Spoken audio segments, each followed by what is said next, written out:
Azərbaycan klublarının Avrokuboklardakı möhtəşəm startının ardınca uğursuz həftə gəldi. Bu həftəyə qədər Avropada 6 oyun 6 qələbə ilə irəliləyən klublarımız son 3 gündə keçirdikləri 4 maçdan yalnız birində azarkeşləri sevindirdilər. Həftənin yeganə qələbəsini UEFA Çempionlar Liqasındakı təmsilçimiz Sabah qazandı. Hərçənd Finlandiya çempionu üzərində bir qolluq qələbədən narazı qalanlar da az olmadı. Sabahın Kupsla maçda üstünlüyü azı 4-5 qol vurulacaq səviyyədə idi. Amma nə hikmətdirsə, qol gözlədiyimiz oyuncuların hamısının ayağı bu dəfə boşa çıxdı. Yalnız Simic fərqləndi ki, o da qoldan başqa 2-3 real epizodu qaçırdı. Yəni Sabah bu duelin taleyini elə birinci oyunda həll edə bilərdi, lakin edə bilmədi və bizi iyulun 28-də narahatlıqla dolu cavab oyunu gözləyir. Biz nə qədər narahat olsaq da, Sabahın baş məşqçisi Valdas Dambrauskas narahat deyil. Oyun sonrası mətbuat konfransında Litvalı məşqçinin dediyi bu sözlərə diqqət edək. Çox qol vəziyyətlərini əldən verməmiz bəli, məni məyus etdi, amma narahat etmədi. Qol vəziyyətləri yarada bilməsəydik, bu məni narahat edərdi. Bu dəfə alınmadsa, növbəti oyunlarda qol vəziyyətlərinin daha çoxunu reallaşdıracaq. Statın sonu. Məşqçinin öz komandasına belə əminliyi yaxşıdır. Ümid edək ki, cənab Dambrauskasın futbolçuları Finlandiya səfərində bizi daha çox qolla sevindirib turu adlayacaq. Bununla Sabah həm də minimum Konfrans Liqasının əsas mərhələsində yerini təmin edəcək. Konfrans Liqasındakı təmsilçimiz Neftçi meydana çıxana qədər hamımız klublarımızın 7 oyun, 7 qələbə eyfariyasının təsirində idik. 3 illik aradan sonra Avropa səhnəsinə qayıdan Neftçidən möhtəşəm bir dönüş gözlənilirdi. Rəqib də uyğun idi.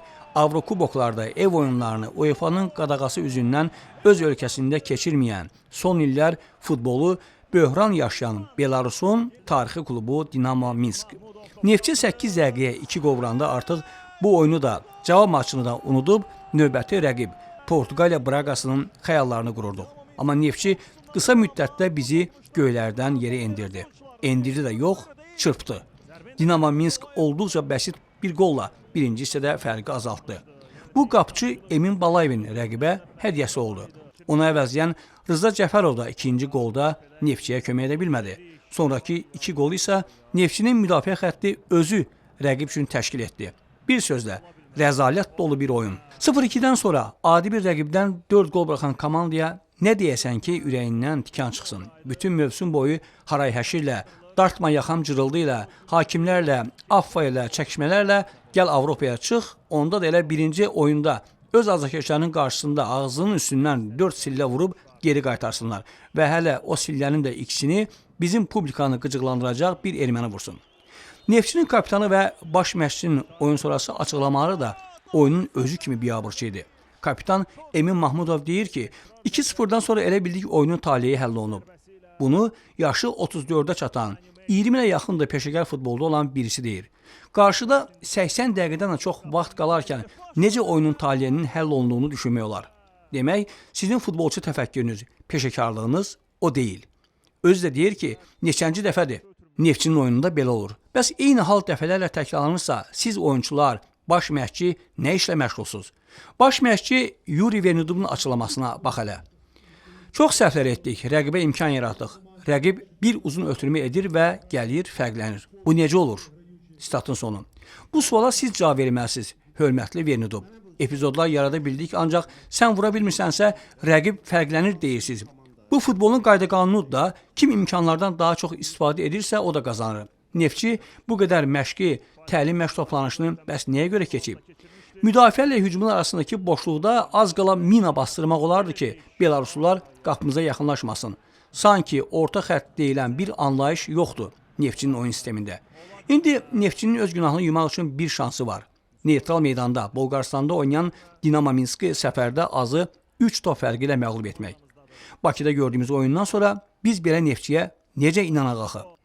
Konfrans Liqasındakı digər təmsilçimiz Zirə də azarkeşlərə məyusluq yaşatdı. Estoniyanın ən güclü klubu belə bizimkilərlə rəqabət aparacaq səviyyədə deyil. O ki qala Estoniya Liqasının hazırda 4-cü komandası olan Payde. Amma Zirəyə görə narahat deyiləm. Əminəm ki, iyulun 30-dakı cavab maçında Zirə bu məğlubiyyətin əvəzini çıxaraq mərhələni keçəcək. Avroliqadakı təmsilçimiz Qarabağın rəqibi bu mərhələdə ən çox ehtiyat etdiyimiz rəqib idi.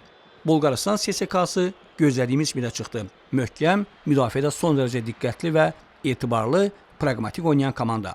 Qarabağın isə heyətdəki yenilənmələri, yeni komanda qurulması yolunda zamana ehtiyacı olduğu aşkar göründü. Bolqar klubu Vesteri deyir ki, onu bir ayaqla gəzə-gəzə məğlub edəsən. Sofiyadakı cavab maçında Qarabağı daha çətin mübarizə gözləyir. Qurban Qurbanov bir dəfə Razgradı partladıb. İndi də növbədə Sofiyadır. İlkin Fikrətoğlu, xüsusi olaraq Sport Info TV üçün.